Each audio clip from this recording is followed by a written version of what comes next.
And guess what? This discussion is pointing out this advancing the biotech. I was going to keep it on the definitions. Hold on. I'll read it again.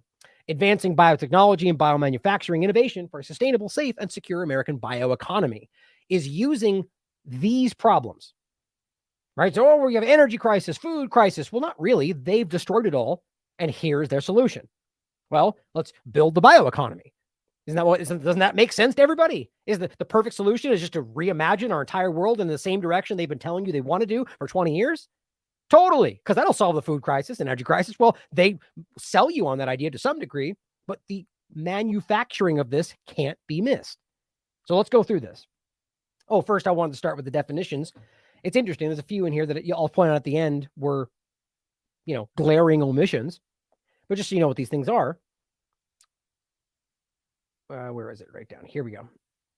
The term biomanufacturing means to use the use of biological systems to develop products, tools, and processes at commercial scale. In case for those in the podcast that wasn't clear, this is the executive order that Biden just put out yesterday. And I read the title a second ago. Biomanufacturing, using biological systems to develop products, tools, and processes. So we'll get into that in a minute, what biological systems can mean and what biomanufacturing can mean and what it absolutely clearly does based on the way that they discuss this in the executive order. You are part of this, your body and your material.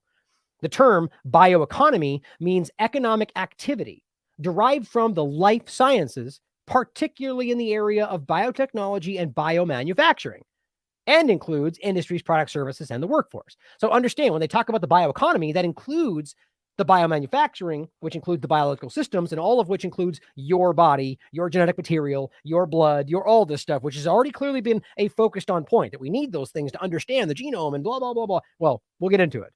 The term biological data means the information, including associated descriptors, derived from the structure, function, and process of a biological system or systems that is measured, collected, or aggregated for analysis. So the data that they refer to in this thing is the data they take from the biological system or systems. As you see, they put the S in parentheses. You know why? Because a biological system, which I'll show you in a minute, is very clear. That could mean, in part, your body. Or specifically, if we get inside your body, the systems would be your circulatory system, those kind of different things. Or it could mean something outside your body, which is equally concerning to me, which I'll show you in a minute. But just understand what they're talking about when they refer to biological data, in part, is stuff that's collected from those biological systems. Just want you to see how this all connects. The term biomass, which I find really interesting, means any material of biological origin that is available on a renewable or recurring basis.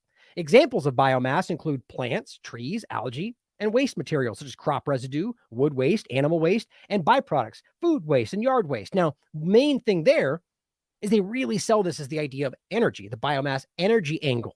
The one part that you'll see in here that they don't really lean into, which I find interesting in relation to like kind of the 2030 UN kind of idea, is that it's also a food source, or it can be. This gets into the food pellets idea. That's totally conspiracy theory, which is exactly what that can be. We'll go through it. Now, I'm not saying that's what they're talking about, but it could be, and we'll go through it and what those terms mean and how this can be used. The term bioenergy means energy derived from a whole, or insignificant part from biomass. That's simple. So that's, basically using waste to burn these things to produce energy that turns this, that creates that, and creates energy, and you go through the whole process of it. But that was just the additional parts, you understand it. The term, and this is really weird to me, by the way, and I think this is a term that stood out to me as something that will be more relevant as we go forward into what they're building. The term multi-omic, I believe that's how you would say it, multi-omic information, refers to combined information derived from data analysis and interpretation of multiple omics measuring technologies. Now, omics, it claims, or it says, are disciplines in biology that include genomics, transcriptomics, proteomics, and metabiolomics. That is metabiolomics. Yeah, it's an interesting word. My point was genomics, biology. The idea that one thing included in this broad term that people will not really understand when it's spoken, multi-omic information, includes your genomic information, your all the stuff we're going to go over. So just understand that this term, it's meant to sound broad, multi-omic information, or why don't you just say your genetic material? because they don't want you realizing that that's part of what's happening here, guys. That's only one part of it, but the whole farming of us to advance society, or they sell you on that part of it, is something it just continues to stand out to me in all this. Okay. Definitions aside. September 12th, Executive Order on Advancing Biotechnology, Biomanufacturing Innovation for a Sustainable, Safe, and Secure American Bioeconomy. What's funny, again, is sustainable, safe, and secure American bioeconomy. Oh, okay, so not sustainable, safe, and secure American lifestyle or, whatever else, but just the bioeconomy. We're making fun of the word sustainable in the show this morning. That there, in no way whatsoever, is any of this about actual sustainability for the environment, for your life, for the world. It's about sustaining their control over all of you. That's ultimately the joke, but that they're lying about when they think, even the word green. We were talking about this morning as well, the idea of the Sustainable Development Goals for 2030, or the ESG discussion that I've told you the guys this on the show, that in the UK and the United States, they're already arguing that weapons, oil, gas, nuclear technology are all under the banner of actual ESG green technology. Because, well, we use those things to fight for good things that we can then push in. That's ridiculous. That is like the direct undermining of the entire point, which even people in their circles have pointed out. Doesn't matter, though. Now, it's a whole of government approach to advance biotechnology and biomanufacturing towards innovative solutions in health. So a whole of government approach, which, by the way, could easily mean a world government approach, but just keeping this in the United States, whole of government approach to advancing biotechnology and biomanufacturing, which again includes you, towards innovative solutions in health, climate change, energy, food security, agriculture, supply chain resilience, and national and economic security. Look at that, just all in one. Somehow the advancement of biotechnology and biomanufacturing is going to solve all of our problems. What do you know? Isn't that interesting? I mean, it's just so ridiculous how this is so clearly, and by the way, on the record, what they've been saying we all need to do for none of these reasons, by the way, for plenty of different arguments. But here we are advancing it all to stop everything under the sun. The very things they're creating, one of which, climate change, is not even what they say it is. I'll show you that towards the end. But energy, food security, well, these things weren't problems until they destroyed everything. Well, I shouldn't say it like that. I've argued that we have infrastructure problems all over the place, but that's no fault of anyone's except the government. So same point as them neglecting the decrepit systems that they pretend to fund and then steal and obfuscate. And I showed you this with the water infrastructure from New York to California, where they get billions every year and nothing ever changes. I mean, it's a complete scam. Bottom line, all of these things are being used because they've created the problems to destroy them, and they're going to redesign them right now. And this executive order sets this table for the funding to come for all of this. Maintains that the United States technological leadership. Oh, okay, well, that's interesting. So it's about bettering the planet, right? Except we need to maintain our own control. We'll only go along with the plan for everyone bettering their lives if we're still in leadership. We're still in control. You even get into the point where they argue they're like technological rights, so people are going to steal our ideas. It's like, well, are you sitting here saying this is the benefit of the world, that all of this and the Great Reset, except they aren't doing that, they're not talking about what that Great Reset is. It's all for the betterment of the world, that we're going to get to a situation where it's a multipolar world. We're all talking, except they're like, no, we're going to be in control. Later, U.S. has to be in control. We need to retain our rights to our things. It just shows you that from within, that's not even really what they're trying to do. And their own actions show you that. But it says the economic activity derived from biotechnology and biomanufacturing is referred to the bioeconomy. So there's an entire economy being built around these kind of concepts. And that all ties back into the same stuff, the carbon and the way that they're carbon tax and the social credit system. But I also want to make the clear point that biomanufacturing and the bioeconomy includes you and your body. The COVID-19 pandemic has demonstrated, they say, that the vital role of biotechnology and biomanufacturing is developing and producing life-saving diagnostic therapeutics and vaccines to protect Americans in the world. So you see how this was supposed to come together, right? That's not true. We all know that's not true. We literally just went over how that's not true, but they just keep going because what else can they do? They have literally chosen to rest their entire agenda on the idea that we can still pretend they're safe and effective. And this proved that these things are life-saving, and we need to keep going with that. Clearly, biotechnology has been proven out, and our biomanufacturing, because of these mRNA injections, that's the point. mRNA, spike protein, they're altering reality, they're altering life, manipulating life in many different ways, including their experimentation in your body. That's genetic manipulation that they just don't want to keep calling it, even though Merck admitted that's what this is. So because this thing failed miserably and is hurting people everywhere, we're going to keep going forward with that and build an entire manufacturing, bio industry, and economy around this failing concept. I mean, how else do you look at that? The power of these technologies is most vivid. Now, I'm not even trying to argue, by the way, that these things might not have some benefit to people if there was an honest direction being taken. I just think it's beyond belief that anybody would look at these people and what they've done and go, oh, I trust them to do the right thing. Really? The power of these technologies is most vivid at the moment in the context of human health.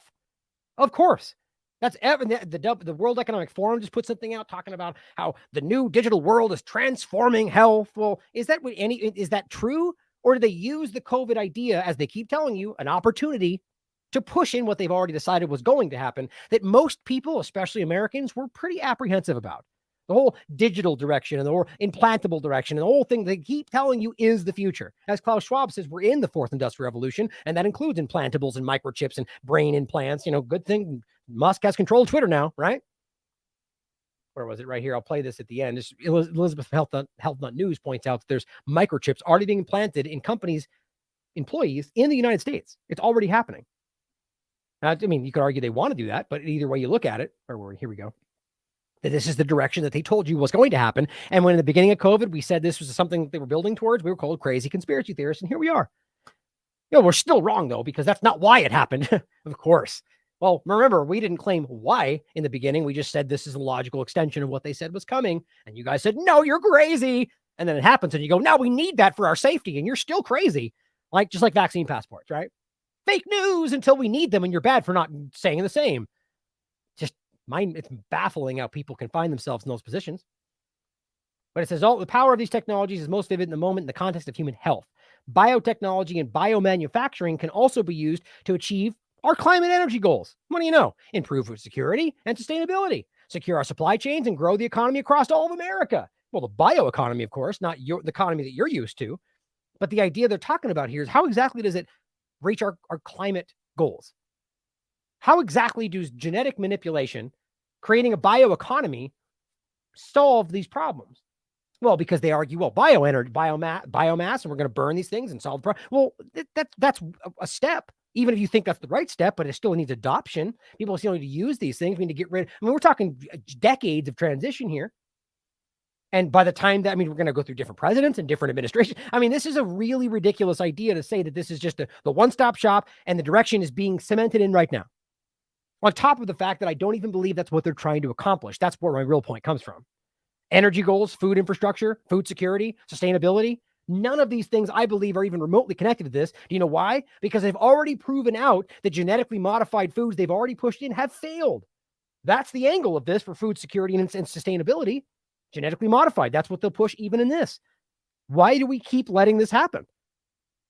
Seriously. Think about the fact that it's already proven out that Gates in multiple ways has proven to be wrong. They are more food insecure in these places than they were before that experiment was done.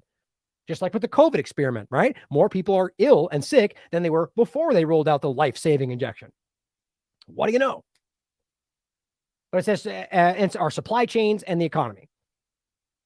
How exactly does genetic manipulation, biomanufacturing have anything to do with supply chains? It doesn't even matter, right? Who cares? I'm sure they could abstractly tell you some narrative that would lead to that, and it all makes sense because they want you to believe in it in their minds.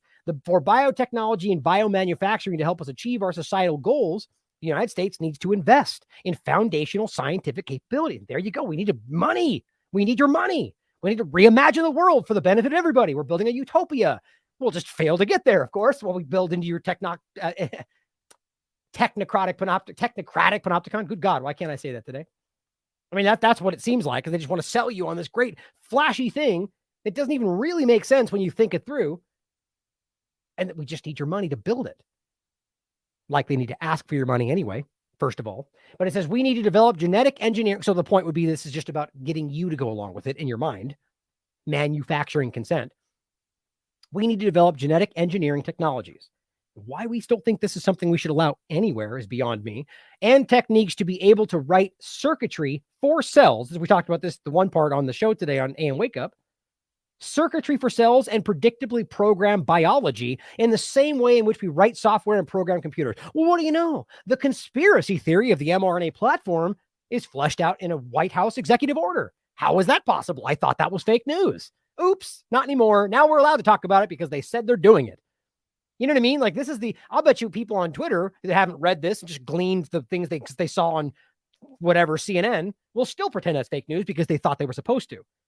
The bottom line is this mRNA platform, the software and program idea, whether analogy or real world stuff is right in front of you. Writing circuitry for cells and programming biology. We just talked about this the other day. I might even still have that up. Let me see. Yeah, right here. Radiogenetics seeks to remotely control cells and genes. Now, this is why I played that clip in the beginning. As you have Dr. Cole telling you that this is basically turning your body into a factory producing spike proteins. Well, exactly. That's the point. And that's why I play this clip next, which maybe you didn't see in the beginning of the show, but I'll play right now. This is from pre-COVID. And you can see a Pfizer scientist in the background. This is Forbes doing a report on it, where they're discussing, based on what Pfizer told them, what they're trying to accomplish. Hey, and then COVID happened, and then everyone forgot. Wall Street and biotechnology companies have been very excited about this idea. And what essentially it is trying to hack the cells in the body in order to make them into drug factories.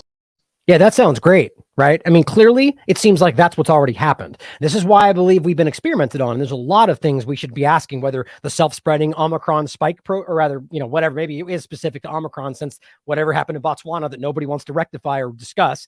But the idea of the self-spreading problem, we know the spike protein sheds. We know that it can be caught. We know that that in itself can cause disease based on the Salk Institute and Dr. Warren, respectively. So is that not a self-spreading something? I mean, that's a hard conversation to get new people to understand because they think all of that sounds crazy, but it's been proven by even Twitter being forced to reinstate his account because he is the expert. But in any case, what they're talking about right there is exactly what all this is. Turning your body into a factory. So they just get to basically prime it with what they want to. And they go, here, take the shot for this today. And it will turn your cell factory to produce the thing we want it to produce. That's genetic manipulation. That's what's happening with the spike protein. That's what they said they wanted to do before COVID. And what do you know? They all succeeded simultaneously, and that's what's happening right now. But they won't tell you that. Then we should ask whether this is happening. This is posted on December 4, 2014. They seek to remotely control cells and genes. I mean, I know this sounds crazy to some people, but there's the discussion that people have when they bring in the 5G conversation is what happens when they turn it on all of a sudden. And everybody, right? I mean, who knows if that's true? Certainly something we should ask. I'm open to any possibility, no matter how crazy it may seem. I just need something to prove that, other than just that it could work. The idea that 5G technology does, in fact, have an effect on your body that was originally designed as a crowd control device that was used by the government. I mean, it's just not secret. You can look this stuff up. They haven't really tested this. So is it possible it could be used to trigger something that was been put? Of course, that's possible. So we should ask here, is this what's going to happen? Are they already seeded with these things? I mean, I'm just for fun going off on a tangent. That's why people would call me a conspiracy theorist, because I'm willing to engage in possible theory, even though it seems abstract and conspiratorial. But back to the point is that this is exactly the problem, is that we're in a situation where they're discussing rewriting circuitry for cells and predictively programming biology. So usually when they present you with these ideas, it's already happened, at least in some kind of experiment. So why is it so hard for people to wrap their minds around when they're literally writing in front of you right now? It says, unlock the power of biological data. Now, whose data? Yours. At least somebody's. So this is about the data and the biological information in you that's being used, manufactured to create products and an economy based on these things. Now, it doesn't just have to be you. There's, like we said, there's biomass, which I'll get into, and there's other parts of this. But a huge, and I think the central focus is what's inside your body. As Whitney said again, your body is the new battlefield. And it says as well, it says in this interesting part, including through computing tools and artificial intelligence. Exactly. It all comes together and advance the science of scale up production while reducing the obstacles for commercialization, of course. So that innovative technologies and products can reach markets faster. Of course, because who cares about safety, right? Let's just get this thing done, right? That's where we are today, it seems. We must take concrete steps, they say, to reduce biological risks associated with advances in biotechnology. That's their lip service. Like, we care about your rights. Well, we take all your rights away, but we care about them. We'll take steps to reduce them and then completely ignore those steps when it's in our best interest. It says, ensure that biotechnology is developed and deployed in ways that align with the United States principles, of course, principles and values, and international best practices. That's an interesting overlap. First of all, that the United States government has principles and values has been constantly put on display as not even in reality. Nothing means anything to these people. They will break and decide and step over and ignore any rule, agreement, deal they've ever made in the interest of their agenda. Now, most governments are like that. But in this case, we're just talking about the United States. We're really going to pretend their principles and values are guiding what's happening right now. On top of that, it says international best practices. That's interesting. So ensure that it's deployed in a way that maintains these. So it seems to suggest, and there's more points to this, that they are going to see themselves as the policemen of the world in regard to who gets to do what in this field. Make sure that international best practices are in effect. Still, to see the point is they still are, and this speaks to Putin's point right there, that they are trying to cement themselves as maintaining that control that is clearly going away. And we've even discussed this as kind of a design to diminish the world power of the United States and, British or in China, Russia, some other power that's still controlled by the outer forces. I mean, that's how you have to look at it in regard to the Great Reset, or it could go some other direction, but it says, and not in ways that lead to accidental or deliberate harm to people, animals, or the environment, like Fort Detrick has done hundreds of times, as they've admitted, but nobody else can do it though. Or as you could argue potentially happened in Wuhan, if you believe that's how that went down. There's plenty of evidence to suggest this came from this country and went over there to the World Military Games, or that it was released on purpose. I mean, there's plenty of theories. That's what they are. But make sure that nobody else does those things. There's even been examples of people walking out of Fort Detrick with something on their shoe. I mean, it's just, these people are the last people that should be setting tones. I mean, look at what just happened with the FDA, right? No testing, but we'll push it out anyway. But it says we must safeguard the United States bioeconomy as foreign adversaries and strategic competitors alike use legal and illegal means to acquire U.S. technology and data, including biological data and proprietary or pre-competitive information, which threatens U.S. economic competitiveness and national security. Of course, they throw in national security because they want it to be in everybody's interest. The point is, what they're saying is that we need to protect our research, our work, because it's ours, right? Is this not their argument for the best interest of the world? It's all about creating a sustainable, equitable world where we all agree that except it's our stuff, it's ours. We need to maintain control of it. Just, it's like my ball. It's kind of, you get the selfishness in there that it's all really about their control over everything. We must also ensure that uses of biotechnology and biomanufacturing are ethical and responsible. Of course, because we clearly can see that they care so much about what's ethical and responsible, as I'll get to in a minute. They've argued many times under the guise of ethics that they should just force it on everybody because we're too dumb to know better. And that's ethical to them. So it really comes down to what they think is ethical or whether they care about ethics in any case.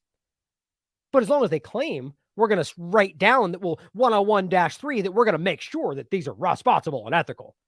Well, they wrote it there, so you have to pretend that's what's happening, don't you? I mean, history shows you they don't care about that in any sense. They just care about making you think they care. It says centered on a foundation of equity and public good, of course, consistent with Executive Order 13985, which, it means nothing. These are just, the point is about selling you on the idea that this is in everyone's best interest. And it says, which is interesting, consistent with the Executive Order, advancing racial equity and support for undeserved communities through the federal government, consistent with respect for human rights. What does that have to do with anything? Right? So if this is about equity and sustain, like for an equal setting for everybody, except we're going to focus more on these communities. It says resources should be invested justly and equitably, right? We should invest these equally amongst everybody, but that benefit all. Well, I'm screwing it up. Point is, it says invest justly and equitably, benefit all Americans, especially those in undeserved communities. How do you even make that sentence make sense? It needs to equally benefit everybody, but especially them. Now, I'm not saying that there's not an argument to be made about how specific communities or countries there, for that matter, are, given the scraps as opposed to allowed to be at the table, if you'd even want to be at this table. But it doesn't make sense. The point is that we're going to focus on, and they'll get into it later down here, Black colleges and specifically certain underserved communities, and that's where they get all the benefits first. Now, fine, even if you agree with that, you can't then say it's equitable, because that's not equitable. That's specifically, it's not. It's unequal. But the point is, they're going to push this idea as the reason we need to change everything, because we're living in a world right now that's not, which I don't disagree with. The point is, they'll never build a world that is not having there'll be the people that are above and you'll be the below. It's never equitable. That's just the way the reality of the world. There will always be somebody who wants to take advantage of a situation. It says, in order to further societal goals, this is the manipulation I think is the most important. They're arguing that all of this is what society wants. Is that true? Do you want this? Does the average person want this? I mean, truly, you have to argue we don't really know. I would argue from my experience, it seems pretty clear that most people are either unaware or concerned about this. But what is societal goals? Oh, well, that's what your betters have decided. The World Economic Forum and the UN and their little think tanks, well, they've got together and agreed, oh, well, we're all on the same page. So that's what society wants because we're the ones that know that. Society does not want these things. We're scared of these things, especially after what just happened. That's why they're rushing this in. Foster a biological data ecosystem. That's pretty clear. And that advances biotechnology and biomanufacturing innovation. So an ecosystem of biological data. That is your DNA, your blood. I mean, that's what that stuff is talking about. While adhering to principles of security, privacy, and responsible conduct of research, of course, because when we say your privacy, we've always maintained that, haven't we?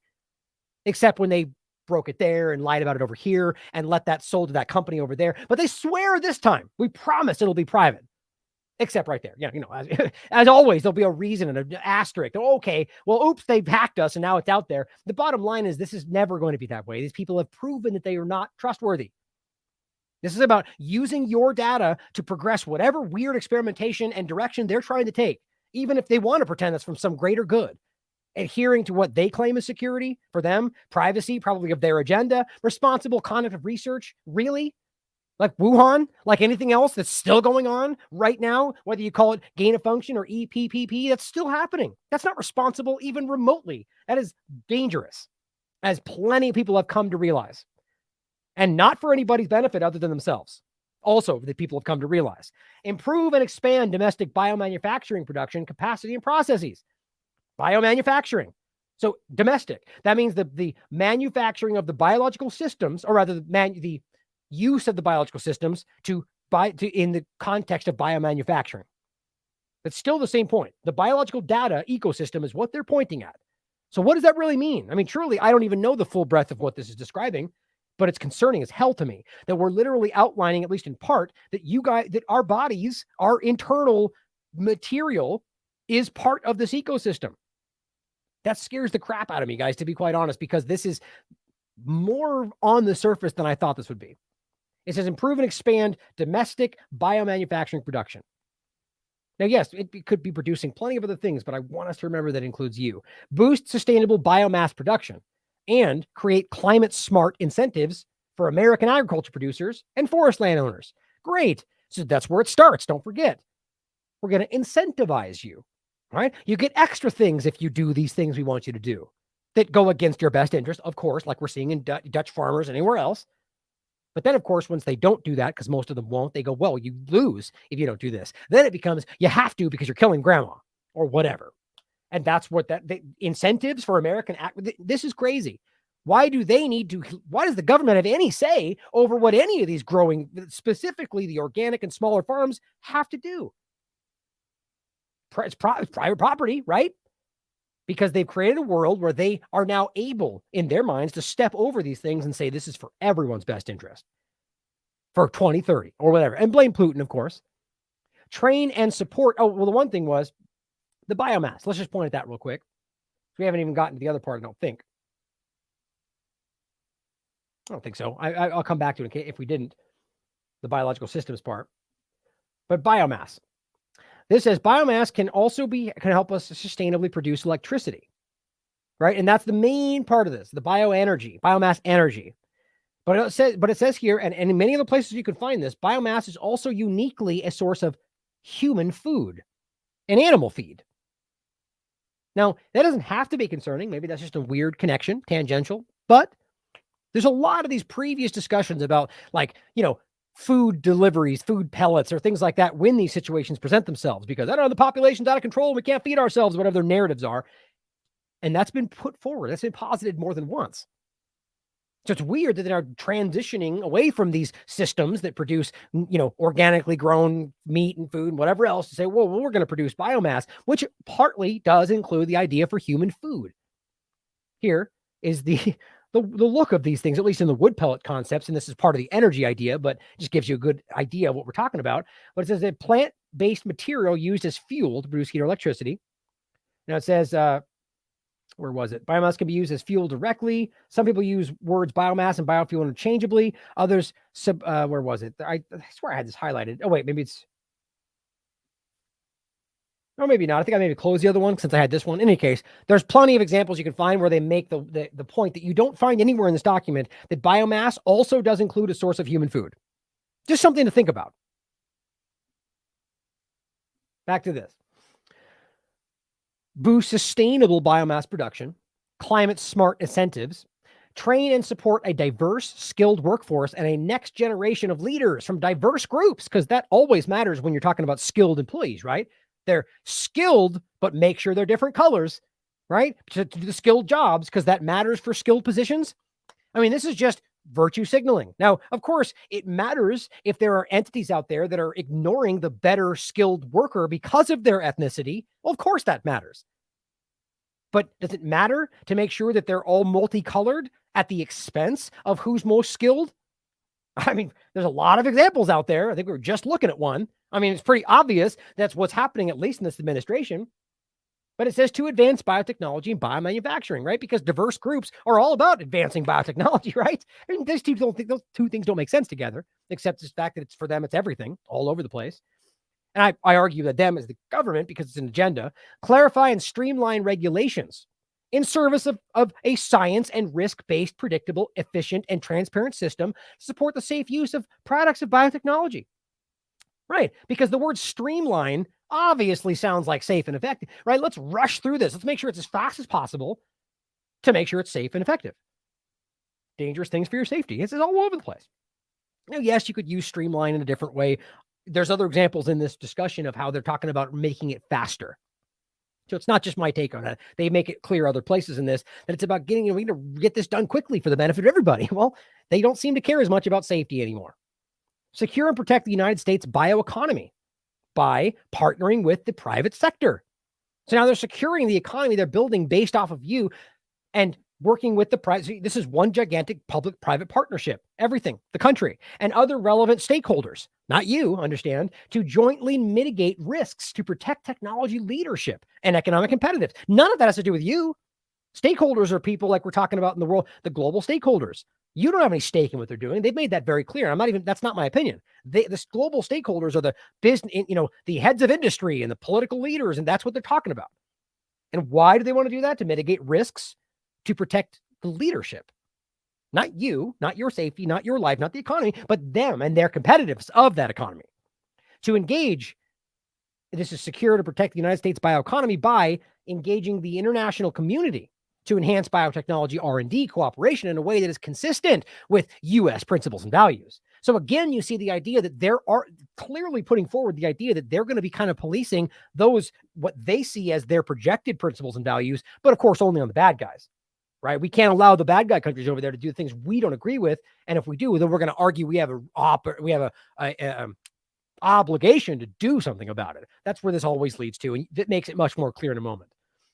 The Secretary of Health and Human Services, a scary outlet, always a concern, especially coming from Cadleck and the previous manipulations of that position. But it says support and he was the Assistant Secretary of Preparedness and Response, submit a report assessing how to use biotechnology and biomanufacturing to achieve medical breakthroughs, reduce the overall burden of disease, and improve health outcomes. Right. So they're talking about the thing we're living through right now as the model to which leads us into this new biomanufacturing world. And they're acting like, this is kind of the idea of what I think they're using the previous, what they just caused to justify why they need to build this out better. Because, Trump's vaccine clearly hurt a lot of people as they're going to slowly kind of push into your face and say, well, here's how we make it better. Always. It says the Secretary of Energy shall submit a report assessing how to use biotechnology, biomanufacturing, bioenergy, and bio-based products to address the causes and adapt and to mitigate the impacts of climate change. Okay. And including by sequestering carbon and reducing greenhouse gas emissions. Can somebody explain to me how the biotechnology, biomanufacturing, other than the bioenergy part, plays into that at all? Maybe I'm sure I'm missing something. But either way, do we really believe this is about stopping the illusion that the climate change truly is? The idea that we're in some way creating the carbon footprints that cause this problem, which I don't believe for a second. I think is wildly politicized. And I'll touch on that briefly at the end. I reached out to Corbett after our last interview. Maybe next month we're going to have him on to discuss kind of the climate change illusion that is everywhere. But it's interesting to reduce greenhouse gas emissions, carbon, the very things they're going to use in this new economy to control your life. That's where the social credit aspect comes in.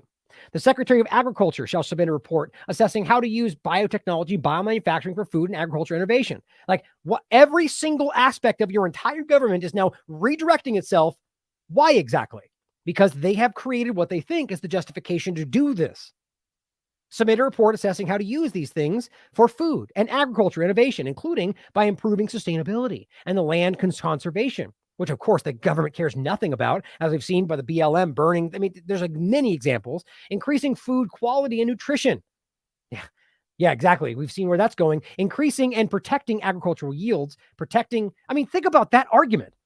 So they're going to force you into a biotechnology direction where they're going to manufacture all sorts of frankenfoods for the idea of protecting yields while they're right now destroying organic farms across the world.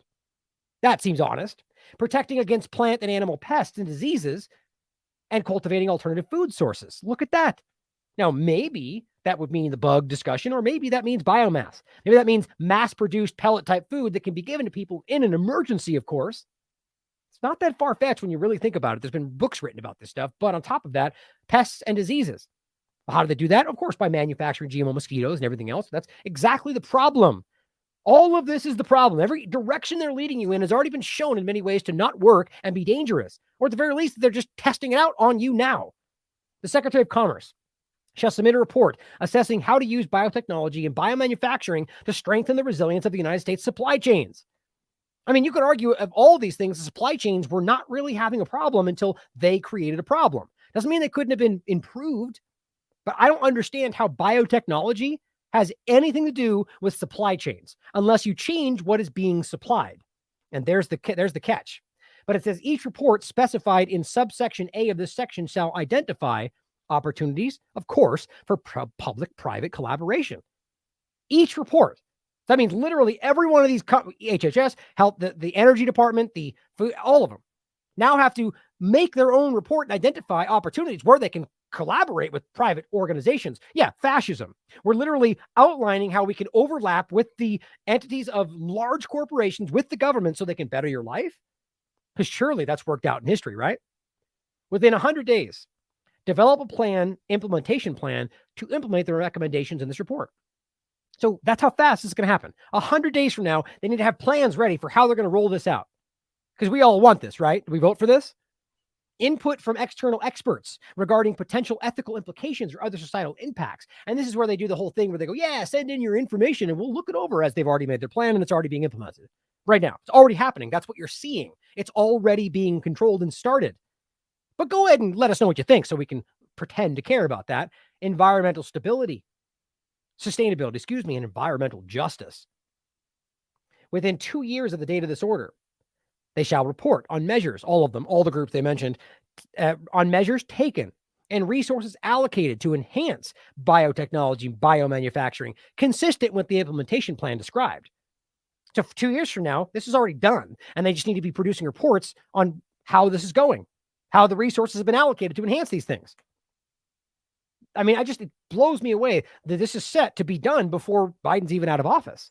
Now, it says, in order to facilitate development of the United States bioeconomy, he says, my administration shall establish a data for the Bioeconomy Initiative data initiative. That's what it's called. The data for the Bioeconomy Initiative that will ensure that high quality, wide-ranging, easily accessible, and secure biological data sets can drive breakthroughs for the United States bioeconomy and assist with the development of the data initiative. So what are we talking about right there? So the data for the bioeconomy, what data? Remember, your data, your body. And what his point is that we will ensure that high quality, wide ranging, easily accessible, and secure biological data can set these breakthroughs. That's the point. Where exactly is that coming from? And so he's setting out an entire plan for this that includes, and note that they don't really get into this part of it, to assist in the development of that initiative. It says, shall issue a report within 240 days of the date of this order that, 1, identifies the data types and sources to include, this is very clear, genomic and multi-omic information. We just pointed at this. There's no misunderstanding what that is. For those that don't know, genomics definition is relating to the haploid set of chromosomes in the gamete or microorganism, or the complete set of genes in a cell or organism. What do you think we're talking about here? Obviously, this is about your human problems, not the animal or cow or the pig. They're talking about your genomic information and how that is part of the bioeconomic ecosystem, or rather the economy that they're building. And what does that really mean? They're farming the data. I mean, wow, this is a very alarming outline of something that's very poorly defined when you really understand what they're getting at here. Or was I? Now it says, it says, identifies the data types and sources to include genomic and multi-omic information that are most critical to drive advances in health, climate, energy, food, agriculture. They just lump all this in there. And of course, biomanufacturing, that's using the biological systems. Now, I hope I didn't miss that. I don't think so. I'll just keep going. If I did, I'll go back to it. That's an important part for me, the biological systems or biological systems. But it says, as well as other bioeconomy related R&D, along with any data gaps. So climate, food, energy, and agriculture. So how does your genomic information help climate change? How does your personal genomic information help the energy crisis? I mean, I'm sure they've got some kind of narrative, but it doesn't really make sense to me. Sets forth a plan to fill any data gaps and make new and existing public data findable, accessible, interoperable, and reusable in ways that are equitable, standardized, secure, and transparent, and that are integrated with platforms that enable the use of advanced computing tools.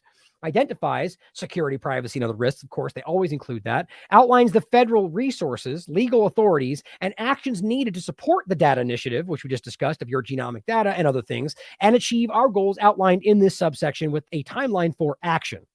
The Secretary of Homeland Security shall identify and recommend relevant cybersecurity best practices for biological data, right there, and stored on federal government information systems. So now the idea that, we're worried about people hacking your information, which just opens the idea that it's not completely secure, always, especially when they pretend it was hacked and do what they want anyway. Building a vibrant domestic biomanufacturing ecosystem. This concerns me. It says within 180 days of this order, all the groups we referenced shall develop a strategy that identifies policy recommendations to expand domestic biomanufacturing capacity for products spanning the health, energy, agriculture, and industrial sectors, with a focus on advancing equity improving biomanufacturing processes and connecting relevant infrastructure. Additionally, this strategy shall identify actions to mitigate risks posed by foreign adversary involvement in the biomanufacturing supply chain and to enhance biosafety, biosecurity, and cybersecurity in a new and existing infrastructure. Well, there you go. Building out the entirely new system. And of course, we still got the bad guys over there trying to steal things, which opens the door to the idea that they could hack and do this and create a bad thing, or the US government does what they do and blames whoever they want to blame, as we've seen historically over and over and over. But it's the same setup all over again. Now it's the war on terror, but the biosecurity state.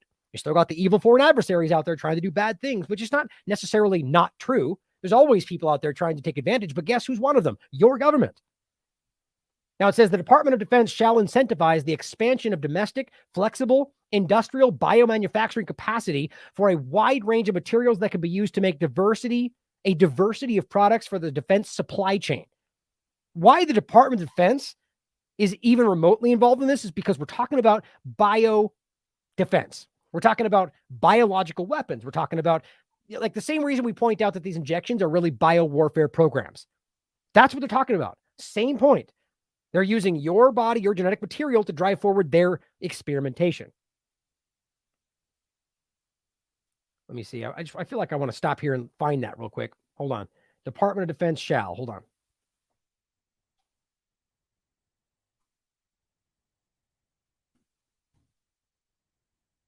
Oh, it's biological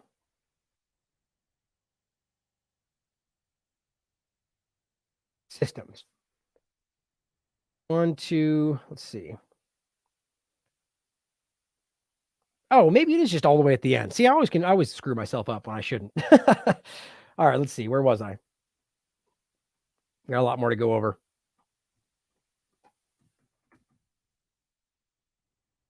Here we go.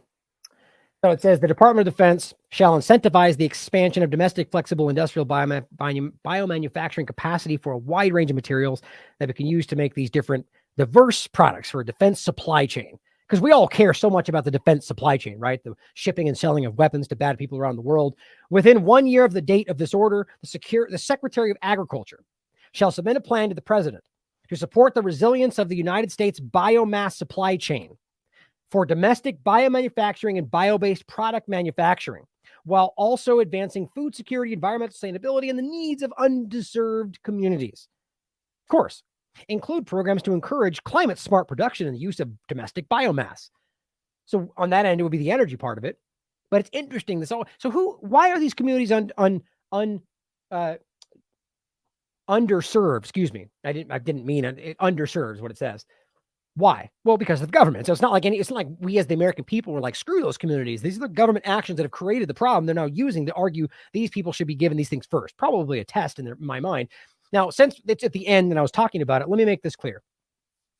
So what they're talking about in the use of these biomanufacturing entities, or rather the economy of bio industry, they're talking about using biological systems in the production of the biomanufacturing.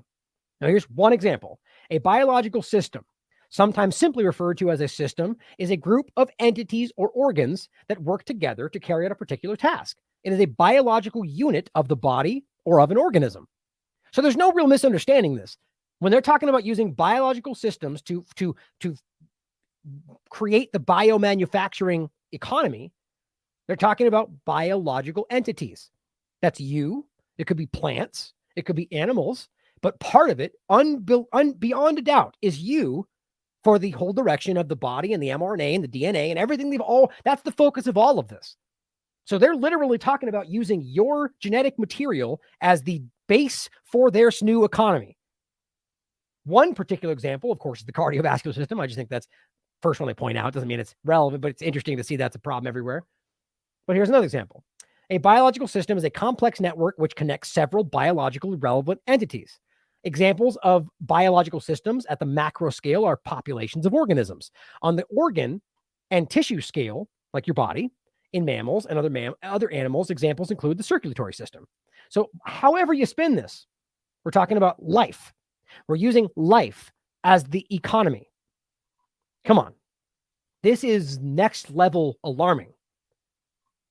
Now, and the biomass part of it as food is kind of an interesting thing, is using our own waste to be fed back, if that's part of it, but the energy seems to be where they focus on this. But biomass clearly does also mean food.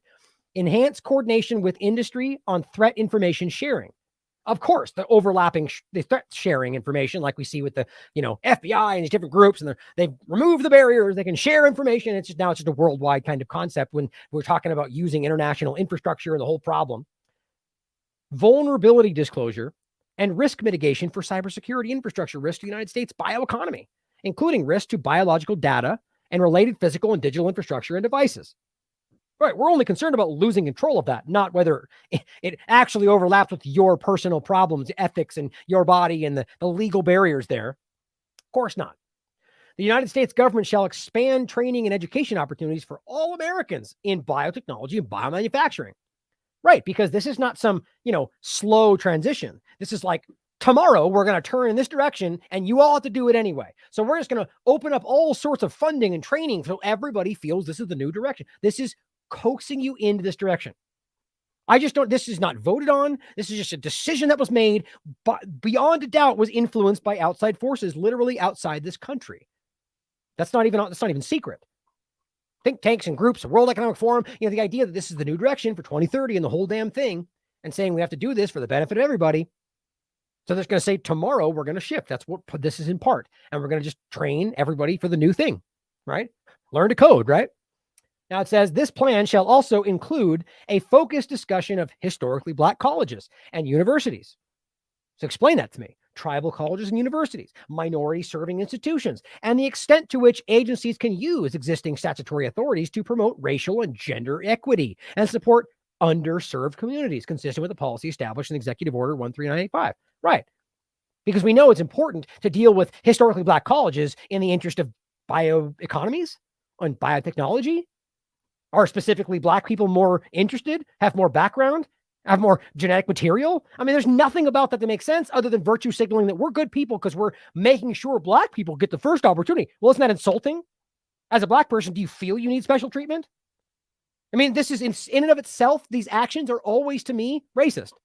You are suggesting that these people are lesser than, and that's why you need to help them. Now, I'm not diminishing the idea that historically, right up to this very day, there's racist aspects of, everything in the world. I'm not saying it's okay, but that's the way things are. By overcompensating to one direction, it's the same thing as like the gender idea in the beginning, and now women need to be paid more. Well, that's not the solution. That's the same problem in reverse. This is not that, and that's in and of itself a conversation, but then why it's being shoehorned into this conversation is just dumb. And it should be insulting to people. Now, I'm sure somebody out there will call what I just said racist. I don't know how you spin that, but in any case, going forward, it says reducing risk by advancing biosafety and biosecurity. Right.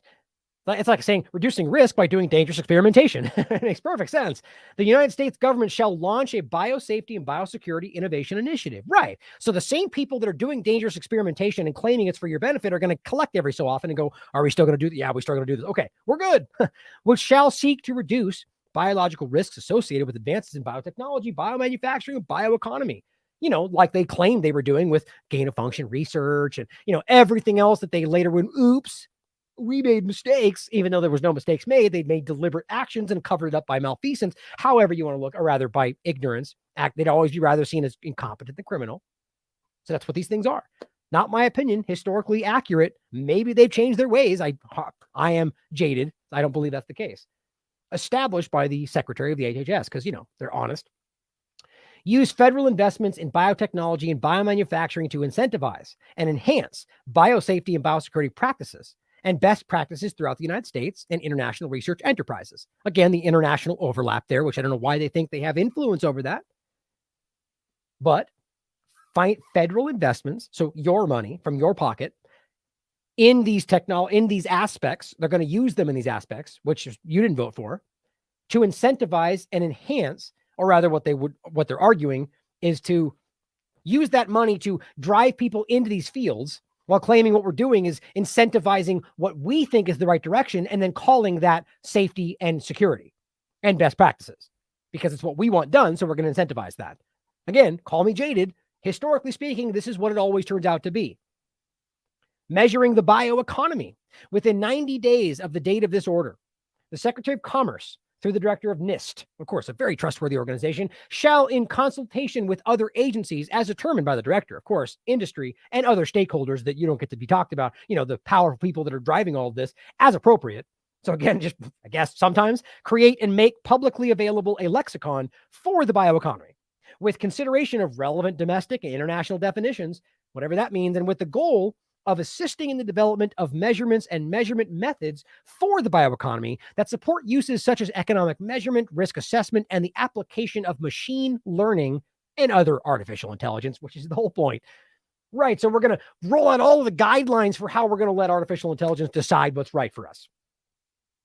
Going forward, it says, assessing threats to the United States bioeconomy. The DNI, Director of National Intelligence, shall lead a comprehensive interagency assessment of ongoing, emerging, and future threats to the United States national security from foreign adversaries against the bioeconomy. So now, now it's the same idea. They're a threat to our bioeconomy. And from foreign adversary development and application of biotechnology and biomanufacturing, including acquisition of United States capabilities, technologies, and biological data. So again, the threat they're arguing is from dangerous boogeyman out there that probably exist to some degree, that are willing to come in here and do things dangerously to take advantage of the things the U.S. has. Now, that potentially could be real. What is no question real and far more dangerous is what they're doing right here. the development of this stuff and how they don't know what it will do. I mean, you could literally have a species-ending action take place, which they've shown they do and experiment with, and have no real effort. I mean, historically speaking, it's happened more than once, not species-ending, but dramatic problems that they later acted like we correct by, apologizing when nothing else happens. That's what this could lead to. Massive, irrevocable changes. I didn't say irrevocable changes. And yet all they're going to point at is that bad guys may try to take it. And so that's our protection. The DNI shall work closely with the Department of Defense to assess technical applications of biotechnology, biomanufacturing that could be misused by foreign adversaries for military purposes. Okay, you know how you should translate that? You all know. If it's capable of being misused by other people, so too is it by the Department of Defense. And I can guarantee they'll find an opportunity to do so and argue it's under a guise of fighting for freedom. Therefore, they're not doing that over and over and over. I don't know why people keep falling for this stuff. In support, or that goes on to say, or that could otherwise pose a risk to the United States. That, of course, that caveat means anything they want it to mean. In support of these objectives, the DNI shall identify elements of the bioeconomy of highest concern and establish processes to start ongoing threat identification and impact assessments. So, outlining the bad guys, right? The Irans and the Russias are out there actively trying to do this right now, is what they're going to say the moment they get the opportunity. And maybe it's true. They never prove this stuff. But the real point is they're talking about the bio defense industry, covered by the idea of a vaccine program. And they'll mention it in a moment. DNI shall provide classified assessments. Of course, you don't get to see those. They're going to give you an assessment, but then they're going to privately share with the government what they found, and you don't get to know, even though it's for the United States threats against the bioeconomy that they claiming are yours in a sustainable, equitable world. The United States government contracts with a variety of providers to support its functioning, including by contracting for services related to the bioeconomy. It is important these contracts are awarded according to full and open competition, as consistent with the Competition in Contracting Act of 1984 of 1984 of all dates. Now, of course, what we know is that historically they've never been the kind of revolving door, incestuous relationship. What's the term? I know that I'm blanking on the term where people give their promotions to their family. Nepotism. Of course, they've never done that before, right? We know they don't. Well, of course, because the act is there. Of course, Competition and Contracting Act is there. Therefore, no government entity in the United States ever breaks that rule, right? Of course, we never see them giving prime contracts to the people within their circles or to the lobbyists that gave them lots of money for their contract. No, that never happens. It's only about what's best for everybody, right? Does anybody live in that fantasy world? This kindergarten level clownish representation of what they pretend we're all doing good things for good people all over the place. I would love it if that was the world. There's a lot of good people doing good things, but these groups are not them. And the point is that they're just simply going to say, well, of course, we're going to give contracts to the right people. They're going to give contracts to the very people they've always been working with, the people that are willing to do the same things under the same guises and lie to you about it. The same things they're still doing in China right now, despite the claim that bad guy China, Trump stopping the one place, they're still going. Fauci included. Enable due diligence review of conflicts of interest. Like, that is the dumbest thing in this whole discussion. The same people that argue that conflicts of interest are inevitable because there's such a limited base of quality people for the CDC, the FDA, or whatever groups they're filling. We talked about this in the beginning of COVID. Except the problem is that's not true. And they've been entire scathing reports showing you how they overlook these hugely, wildly more qualified people because these people have the right conflicts of interest, Pfizer and so on. But in this case, we're going to do a special review to make sure that we only get the conflicts of interest that we want, the conflicts of commitment that we want, foreign ownership of control, right? They can't have that except where they want it, except when they work with groups like China or elsewhere, or influence, except for places that they want it. I mean, it's such a dishonest statement, or other potential national security concerns, which that's there just for whatever they want to use. National security is a catch-all for anything they want to use, including other places that have nothing to do with our national security. The Department of State, it says, and other agencies that engage with international partners as part of their missions shall undertake the following actions with foreign partners as appropriate and consistent with applicable law. Of course, because they never break the law when they're dealing with foreign partners, right? with a specific focus on developing countries, international organizations, and non-governmental entities to promote and protect both the United States and global bioeconomies. Great. So NGOs, international organizations, the World Economic Forum, their own non-governmental, actually very clearly governmental entities like the USAID and whatever else, developing countries, they're talking about using their entities to force this in. And basically, as it says, the Department of State, which I don't know, again, why that is involved in what we're talking about, to engage with international partners.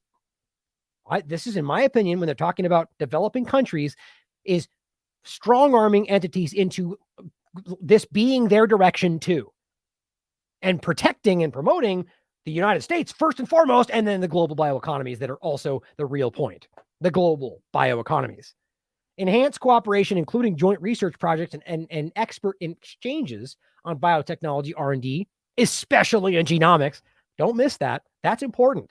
Genomics, your genetic material. Encourage regulatory cooperation and the adoption of best practices to evaluate and promote innovative products.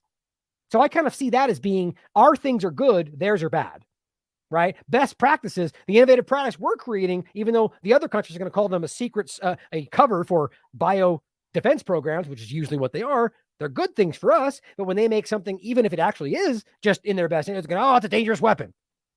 My point is, I think all of them are doing this in the same direction, but it's only good when the US does it, or the UK does it, or their people do it, with an emphasis on those practices and products that support sustainability and climate objectives. Of course, right? It's not about what's actually best for people or what's going to improve their health if it does not go along with their sustainability argument or their climate objectives. Does that make sense? That's one small part of what this is about. I mean, of course, they would argue that the climate objectives are the most important problem. Okay, but then why are you pushing in this agenda that only is like a tangential argument for how it even affects climate change, especially when you're talking about biomass energy that will take a long time to implement for the most part, or, changing people's directions. It just doesn't make sense. That is the 2030 direction. That's what all this is about. And that leads directly into the Great Reset.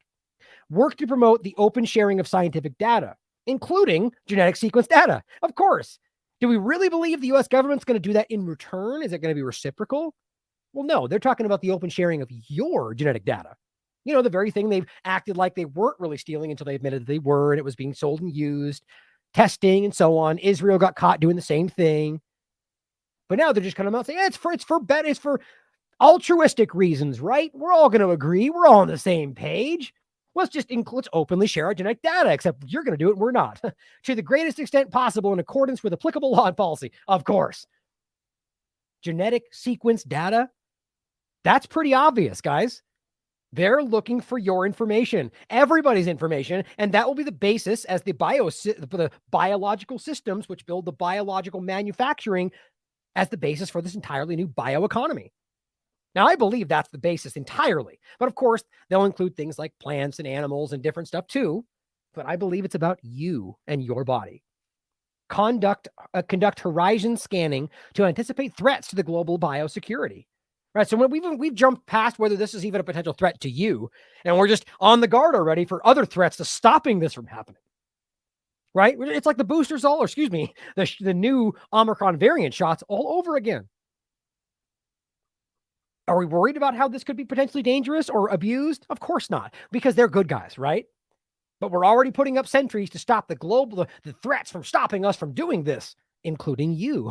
You're a part of those problems if you choose to push against this, including national security threats from foreign adversaries, or vanilla ISIS, or the internal domestic terrorists they're pointing at, right? That's without saying that if you're a threat to their bioeconomy that's being built, then you're a threat. Acquiring sensitive technologies or data. We can't let the foreign bad guys do the same thing because it's bad when they do it, or disrupting essential bio-related supply chains. That seems incredible. So the supply chains are going to be the bio-related supply chains, like shipping and genetic material. And I mean, this is not what we're talking about in the minds of the average American. And to identify opportunities to address those threats. Engage allies and partners to address shared national security threats. There's your kind of NATO overlap where, we're all going to collect and say that guy doesn't do the right stuff. And that's just because they have an agenda to stop them or whatever. Historically, we continue to see this.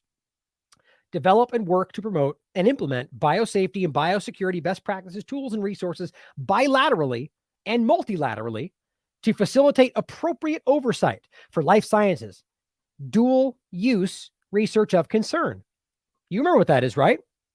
The biowarfare. The idea of, oh, well, it could be used for a weapon, but we're not because we care. We're using it for vaccines, even though that's not even true. There's no point in making something that nobody else has made and nobody knows you've made it and make a vaccine for it for the slim 1 in a billion chance that somebody on the other side of the world with far less resources would make the same thing. And then you just so happen to have a vaccine for it. That's how stupid that is. They are making weapons and then maybe making vaccines for it, probably, if that's even on the table. That's dual use. That's not, it's not.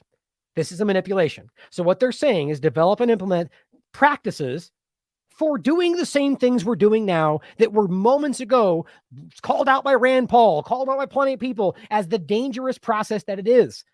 Guess what? It didn't even slow down. And research involving potentially pandemic and other high consequence pathogens. All of it, guys. This is the expedited direction of all of this stuff on the coattails of the large direction-changing Great Reset push. Research involving potentially pandemic and other high-consequence pathogens. And to enhance sound risk management of biotechnology, biomanufacturing, and related R&D globally. Explore how to align international classifications of biomanufactured products, whatever that means in this ridiculous Frankenstein definition, as appropriate to measure the value of those products to both the United States and global bioeconomies. Now, again, the terminology. So we've been talking about biomanufacturing the whole time. And we just showed you what these things are, what biological systems are, no matter how you spin this. Well, as again, the term biomanufacturing, the entire basis for the bioeconomy that this whole thing is about, means the use of biological systems to develop products, tools, and processes at a commercial scale. How do you see that translating? How do you see your biological material translating into some sort of product, tool, or process at the commercial scale? This is what we need to be thinking about. Bioeconomy means that economy activity derived from the life sciences, particularly the areas of biotechnology and biomanufacturing, right? So the bioeconomy is in particular about the idea of using biological systems to produce these products. The term biological data, again, means the information, including associated descriptors derived from the structure of all of these biological systems or systems. There's a reason they put it with that, because the point is one biological system is a pretty clear example of what we're talking about. They're taking the data from this, which becomes the structure, the function, the process, or the basis of all of this for the biomanufacturing, and that becomes the basis for the bioeconomy. I don't know how you could miss this. And then we have the term biomass, which we already talked about. Now, one thing I wanted to point out on this is there's two very glaring omissions in the definition part of this. One, biosecurity. Isn't that interesting? I mean, they go all over this. They go to everything. There's all sorts of stuff in here. They even define what historically black colleges mean. Of course, that's important, right? Why wouldn't you define biosecurity? Well, there's a big reason, because all of this is about the biosecurity state. That's what this is. They're building the biosecurity state. It's already here. This is the implementation of the panopticon, I guess. All right. Biosecurity, nowhere in the definitions, despite the fact that they say biosecurity in this document. That's pretty obvious. And guess what else? Biological system. Now, why would they leave those things out, despite the fact that they refer to these things throughout this document? I believe it's because those are the keys to what this is. They don't want you knowing that they're basically farming you in some ways throughout this process for the very products that they're pushing and use and research and experimentation, as well as the fact that it's building a security state from that information. Pretty simple to me, I think. Now, I wanted to include this as we finish the show today, before we finish off with the climate change points, to show you that this has already been here. The Universal Declaration on Bioethics and Human Rights. UNESCO, right? The United Nations Educational, Scientific, and Cultural Organization, the UN, of which the US is a part, which they disregard and ignore every time they say, anything they don't want to hear. This was October 2005. So what this was, a universal declaration for the world of bioethics and human rights. So as they sit here and scream about bioethics and what they're doing, every single thing they're doing now and during COVID was a violation of this one simple thing. And there's more than this. There's plenty of groups around the world that have made similar declarations like this, and they're all in the same vein. Now, there's a couple main parts. One, under human dignity and human rights. It simply says the interests and welfare of the individual, you, have priority over the sole interest of science or society. So there's their one argument. They really try to sell you, oh, no, you have to do this for everybody else's interest. Nobody's safe until we're all vaccinated. That's a complete and immediate violation of what they've already agreed to were bioethics of all of this, right? And so, or science or society, grandma or the collective idea of science. Either way. And so we're past that already. They don't care about any of that. They argue it's a collectivist system and we have to do this for everyone's interest. That's the World Economic Forum, Great Reset direction. But the consent part is the most important. As it says more than once, the consent in this process, where appropriate, so in a vaccination program, be expressed and may be withdrawn by the person concerned at any time and for any reason without disadvantage or prejudice. I've read this right in the beginning of the COVID manipulation. They did not care about this. They were threatening, they were disparaging, they were firing, they were coercing from the government and from institutions and from colleges. And this doesn't just apply to governments, this is everywhere. And they list it again just to be sure right there. A second time. It's undeniably clear. Now, this was the one I wanted to include at the end. I just briefly pointed at 2018, right before this all began. This came out in multiple ways. This is just one of them. Compulsory, moral bioenhancement, right? So things like the injectable chips or the mRNA or any of the stuff we're talking about should be covert, they said. Some theorists argue that moral, which they even call it moral bioenhancement, is ridiculous, ought to be compulsory. I take this one step further, arguing that if it ought to be compulsory, which apparently is a foregone conclusion, then its administration ought to be covert. So if we decide we're going to force this on you, then we're going to do it secretly. Why? This is to say that it's morally preferable for compulsory moral bioenhancement to be administered without their knowing. His argument is that if its moral bioenhancement ought to be compulsory, then its administration is a matter of public health. And for this reason should be governed by public health ethics, which I don't even know how you bastardize that into making that make sense, acting like this promotes things like liberty. Like this is the mind of the person that's already decided what's better for everybody because they know best. So therefore, if you're too stupid to see this is for the best interest of society, then we should just do it without you knowing. And what I said from the very beginning is we should be asking whether that already happened. Really, truly already has been done. Either way, we need to consider this in the context of what's being done now and whether that's all of this, whether the entire direction is about leaning in finally and definitively to the direction that they've been trying to get you to be okay with for a very long time. And here is Biden already picking this up and going, what about cancer? Let's just drive this forward, even though we're standing on the remnants, the ash pile of what they were trying to push on you that has completely fallen apart. Here's Biden selling you, trying to, clumsily on this example. No, we can change the trajectory. For example, to prevent cancers, scientists are exploring whether mRNA vaccine technology that brought us safe and effective COVID-19 vaccines could be used to stop cancer cells when they first arise. To target the right treatments, we're learning more about how to use genetics.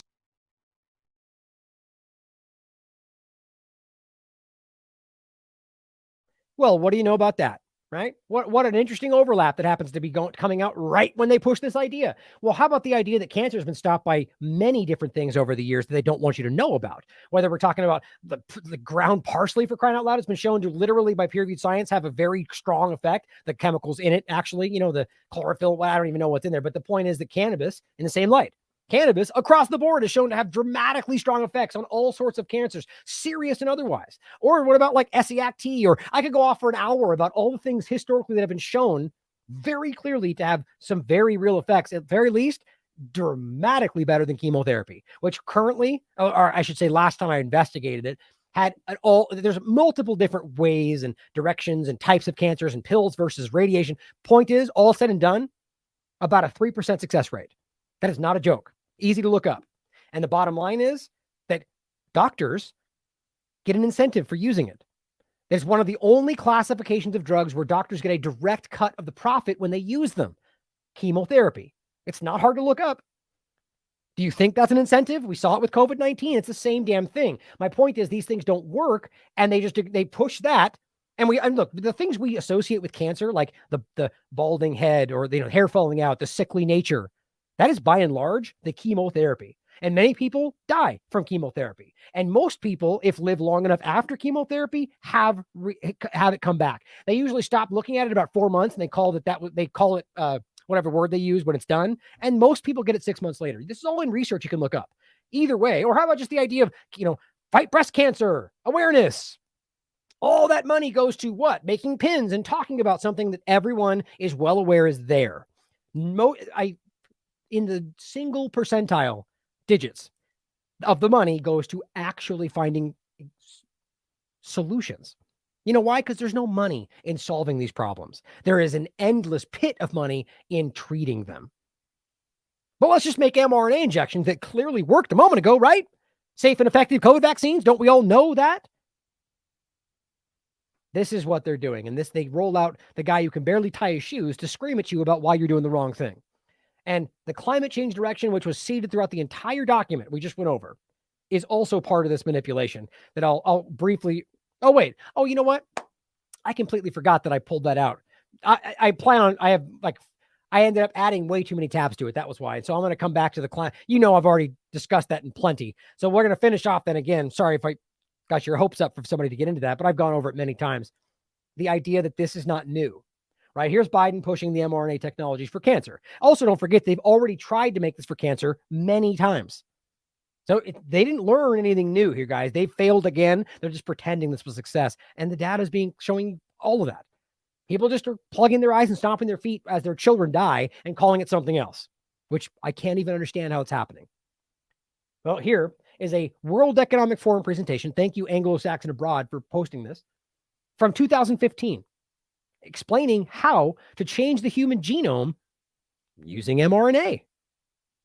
Still, the media mocks those who pointed out, he says. Well, let's take a listen to that. Isn't that an interesting overlap that they would call fake news today? I guess I did miss that one. Oh, wait. There it is. I do have it. This protein RNA complex and introduce it into cells or tissues to correct mutations at sites where we know there's a deleterious change in the genetic code. So I wanted to show you an example of how this can be utilized. This protein complex can actually be injected directly into fertilized eggs of a mouse. And in the experiment, you'll see we're targeting a gene that is responsible for the black coat color in mice. And so normally these mice have beautiful, glossy black coats. And once we make this targeted change, we then implant these edited eggs back into a female mouse. And when she gives birth to pups, you'll see that the pups are now mostly white. And the remarkable thing about this experiment is that when these mice grow up, you can test them and show that every cell in the body has this single genetic change that gives rise to the white coat color, but otherwise they're absolutely normal. So they are normal mice, no mutations elsewhere in the genome. This is a type of experiment that used to take at least a year to create a mouse like this, and now it can be done in a few weeks and by people that don't have to have special expertise. Now, the real question here, guys, is, again, whether or not this is already happening. Now, it shouldn't be outside the conversation. We should be allowed to ask these questions, especially as we can see they clearly want this direction to go forward. We can clearly see that the whole genomics and biotechnology, bioengineering, that's everything that's happening right now, the entire focus. And as we can see, this is from 2015, using RNA, using mRNA, using mod RNA, using all sorts of different things, or even the idea, I mean, there's 1,000 directions to take this. The point is, it's a plausible question, rather, to ask whether or not this is what's being used already. And these things are not some hypothetical thing about ultimately, or rather just about delivering spike instructions. It is about altering the entire human species for a direction that they're trying to achieve. Or you can ask, now here's first point, that as a broad government-focused agenda that's being covered up, or you have one entity. I mean, again, I'm doing this just for people out there that are so quick to go, that would never happen. Why would the government do that? Who knows? Who knows? It's happened before, so you shouldn't be so quick to just find reasons to ignore it. But for those people thinking like that, is it not possible that one bad entity, the way they love to frame these things, one bad apple got disgruntled and did this? You have to admit that's possible, right? Maybe Fauci, maybe somebody else. Maybe they just got mad and they said, let's test this out on people. You don't have to find a reason for that. People can find their own reasons to do something wrong, to break the law, to become a criminal. All I'm saying, I don't care if it's 1%. It's possible, right? That somebody in these situations have altered something or done something or initiated some kind of mass experiment. But the fact that we aren't even allowed to ask that question shows you the control that we're in. Even though that's happened before, or even though they're the ones painting bad guy foreign adversaries of doing the exact same thing. What if they did it? What if Iran did something to our vaccine? I'm just saying, I don't believe any of that. But is it not possible? But yet we're not even allowed to ask whether this right here is already happening in our bodies, whether self-spreading vaccines have already been used, whether smart dust has already been deployed. I mean, these are valid, scientifically proven, very viable, feasible, tenable ideas that could have already been used. That's it. That's all I'm saying. And yet we can't even ask. So this is a technology it's been very exciting over the last 2.5 years to see this technology taking off. These are publications in the scientific literature. It's been sort of exponential growth of publications, people using this technology for all sorts of applications. And so some of these include making changes, targeted genetic changes in plants, in fungi, in animals that are important agriculturally. So why didn't you hear about this until COVID-19? That's a very big question. This was making waves everywhere. Now, yes, it was talked about in certain circles. But if this was, as they keep telling us now, even then being talked about as the future of everything, why was it not talked about? Why wasn't there discussions like you see in every corporate media outlet about the next thing when they want you to see it? Well, obviously, because they did not want you to see it, in my opinion. And you should ask why that is. Why would they not want you finding out what this is until it was in your face and being put in your arm? In animals that are important to us as pets. And also in thinking about human health, also to do things like make changes in stem cells, which are cells that can give rise to new organs. Also to make changes in animals that are important as models of human disease, such as mice and monkeys. And we think within the not too distant future, it will be possible to actually use this technology to make changes in humans. Yep, exactly. And, 7 years later, I wonder if they are, right? I mean, it's an honest question, except we're not allowed to ask it. And just on a note to kind of show you the overlap of the whole, whether, excuse me, biomanipulation, bioengineering, or just the fourth industrial revolution implantable direction, which Klaus Schwab is a part of telling you is already happening, apparently is already going on in U.S. companies.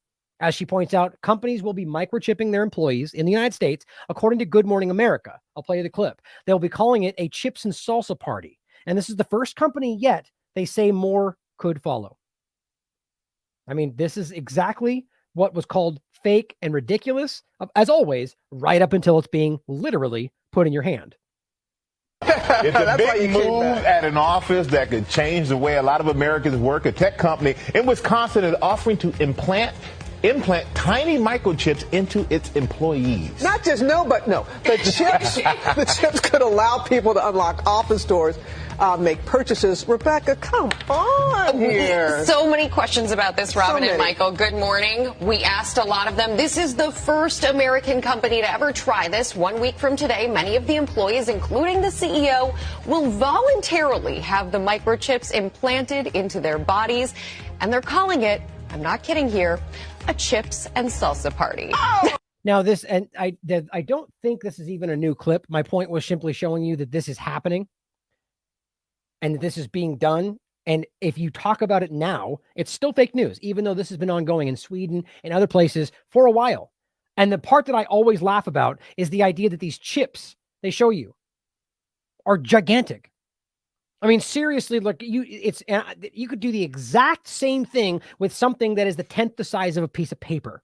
And I've already shown you these kind of discussions. So why are we acting like that's the technology? Maybe I'll give you one answer to that. Maybe it's because that's the only level of technology these companies can afford. That would make sense to me. But we've seen the government play this game where they go, look at this breaking, cutting edge, gigantic microchip. And it's not true. I mean, they've had the level of smart dust type, and whether you want to call it a microchip or not, nanotechnology for a decade or more.